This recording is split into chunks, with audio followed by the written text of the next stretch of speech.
There are so many different ways to connect with God. And as much as I love temple worship, it is the intimacy of home worship that has brought a sense of peace and stability into my life. Not through doing something grand, but by paying attention to the small things, the little variations, the meanings behind what we do.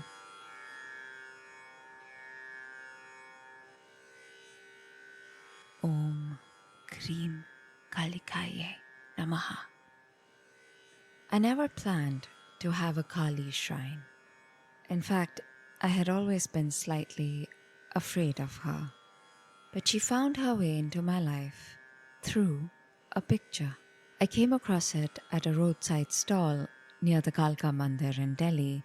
Something about that picture really caught my attention and I bought it, meaning to use it decoratively. And for the first few days, that's exactly what happened. But then slowly, an entire ecosystem of worship began to gather around her. One day I felt like offering a flower. Then one day I thought, okay, let me light a diya. By the time Navratri arrived in March this year,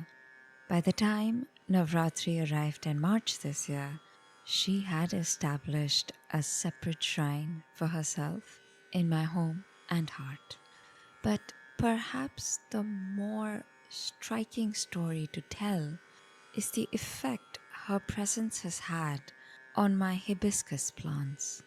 I have two hybrid adult hibiscus plants, and for 2 years, neither had given flowers. In fact, one nearly died a winter ago. But on Ashtami this year, they both gave the most incredible flowers. They were pink with a little bit of orange and a blood red center. My desi hibiscus, which I brought home after realizing that Kali was now a temple in my home, they give me one flower a day on most days, but on Tuesdays there is always a flower for her. But why hibiscus? I mean, there's the obvious association between the color of the flower and Kali's tongue stained with blood. But I wanted to dig deeper, and so I asked around. I thought, I read, I observed, and here I now present to you an entire map of a human being offered back to the mother, all within the hibiscus. That deep red of the hibiscus can symbolize passion, anger, desire, intensity, all these energies that we as human beings often misuse or fear, and Kali transforms them. So the red flower says, Ma, I offer you my rawest energy. Purify it. The 5 petals can represent our 5 senses. In ordinary life, our senses just run scattered. When offered to Kali, you place these restless senses at her feet. There are many texts that link Kali to the awakening of dormant energy. If you spend time looking at the stigma of the hibiscus, it almost looks like that, like consciousness rising, the awakened Kundalini, the central channel or the Sushumna Nadi, which is the inner pathway that runs along your spine, through which it is said that higher awareness often rises. The seeds that dangle from the same stigma, to me they look like thoughts, karmic impressions gathered through life. And each time I place the flower on her asan, I think, Ma, burn these seeds before they become bondage. The hibiscus is also a very visually intense flower, but have you ever noticed just how soft the petals are? Like Ma herself. terrifying to the ego, tender to the sincere heart. And as her devotee, I learned that fierce truth can be compassionate as well.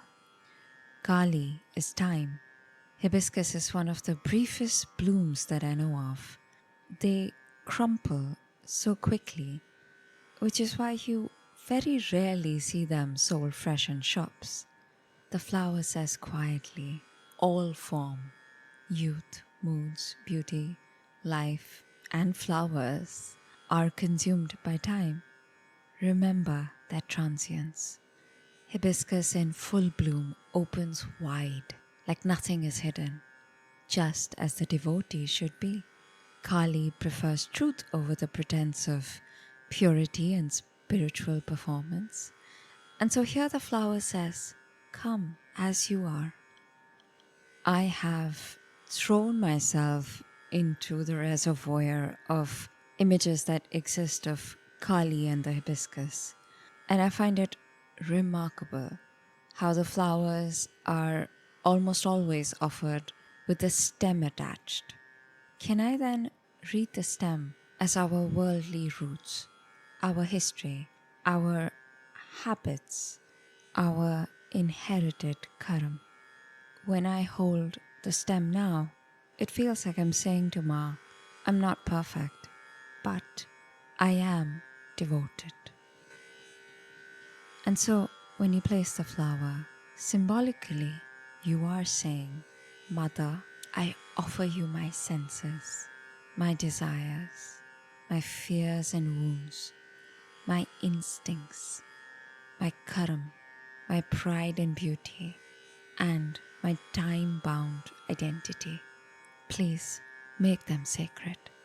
That is profound worship and much closer to human reality than we sometimes imagine spirituality to be, all through a flower.